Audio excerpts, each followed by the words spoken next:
इथं या ना, समोरच इथं मंडप टाकले ना आपण. कुठे तुम्ही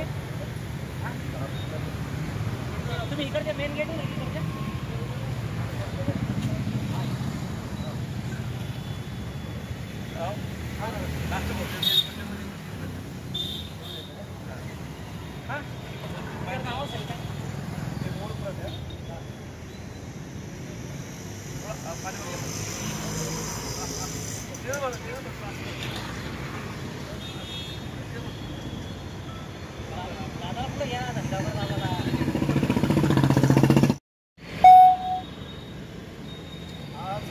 भटक्या विमुक्तांच्या विविध संघटनांच्या भटक्या विमुक्त कृती समितीतर्फे लाक्षणिक उपोषणाचे आयोजन करण्यात आलेले आहे.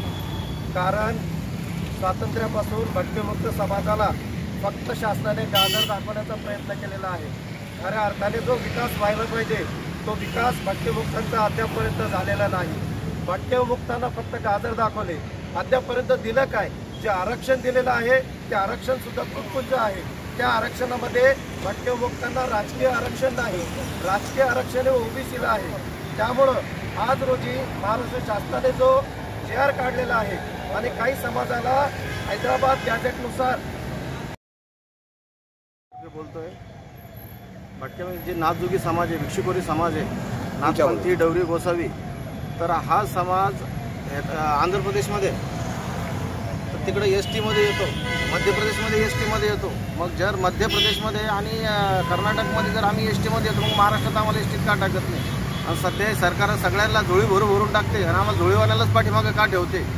तर आम्हाला सुद्धा ST मध्ये सामील करावं, आम्हाला सवलती मिळाव्या. आधीच तर आम्हाला भटक्यांचा सगळे भटके त्याच्यामध्ये भिक्षुकोरी, खरं म्हणलं तर भिक्षुकोरी भटक्यांचं वेगळं पाहिजे. कारण की आम्हाला घर नाही, गाव नाही, शिव नाही, काही नाही आणि आम्हाला स्वतंत्र पाहिजे. आणि आता पुन्हा त्यातल्या आता जसं OBC मध्ये मराठा समाजाला टाकू लागले, हैदराबाद गॅझेट ग्राह्य धरू लागले, त्यानुसार आम्हाला सुद्धा जसं आंध्र प्रदेश आणि मध्य प्रदेश याच्यामध्ये आम्ही ST मध्ये येतो, महाराष्ट्रात सुद्धा आम्हाला ST मध्ये टाकावं ही आमची सरकारला मागणी. सोमनाथ दायडे. आजपर्यंत कोणतीही सवलत मिळालेली नाही. आमच्या भटकेमुक्त जातीला बऱ्याच जणांना घरं नाही आणि आता हैदराबाद गॅझेटमध्ये जे आम्हाला बराच समाज, आमचा कैकाडी समाज हा STत येतो, त्यांना बी द्यायला पाहिजे. सर्व आमच्या समाजाला काही ना काही मिळालं पाहिजे. स्वतंत्र आमच्या समाजाला आजपर्यंत कोणतंच नाही. तरी सरकारला विनंती करतो की त्यांनी तात्काळ आम्हाला देण्यात यावे ही विनंती करून आम्ही जर आमच्या अटी जर मागितल्या नाही तर आम्ही अमर उपोषण करण्याला पण तयार आहे. विष्णू गणपत जाधव, जिल्हाध्यक्ष. अद्यापपर्यंत खऱ्या अर्थानं स्वातंत्र्य मिळालेलं नाही. 1947 साली स्वातंत्र्य मिळाल्यानंतर सुद्धा आम्हाला तार कंपाऊंडमध्ये ठेवण्यात आलं. 1952ला खऱ्या अर्थानं पंडित जवाहरलाल नेहरूंनी तार कंपाऊंडचं तारा तोडून आम्हाला मुक्त केलं आणि त्यापासून आम्ही विमुक्त भटके आहोत.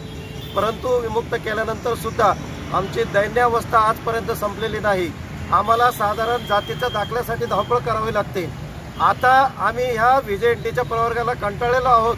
आत्ताच परवा शासनाने JR काढला की हैदराबाद गॅझेटनुसार जे तिथं गॅझेटमध्ये येतात त्यांना OBCच्या सवलती देतात. त्याच धर्तीवर त्या गॅझेटमध्ये आमच्या समाजातले काही जाती आहेत आणि भटकेमुक्तातल्या सगळ्या जातींना त्या गॅझेटप्रमाणे STच्या सगळे आम्हाला सवलती दिल्या गेल्या पाहिजे. आणि त्यानंतर 1995 साली भटकेमुक्तांसाठी स्वतंत्र मंत्रालयामध्ये स्वतंत्र खातं होतं. ते खातं बंद करून आम्हाला इतर मागासवर्गामध्ये टाकलं. इतर मागासवर्गात टाकताना भटकेमुक्तांचा बजेट दिला जात नाही, तो बजेट दिला गेला पाहिजे. वसंतराव नाईक महामंडळाला बजेट वाढवून दिला पाहिजे. वसंतराव नाईक महामंडळाला विना जामीन, विना अट आम्हाला कर्ज प्रकरण दिले पाहिजे.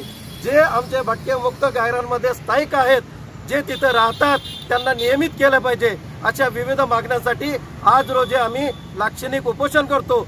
यानंतरही जर शासनाला जाग आली नाही तर आम्ही येत्या हिवाळी अधिवेशनावर मोर्चा काढणार आहोत.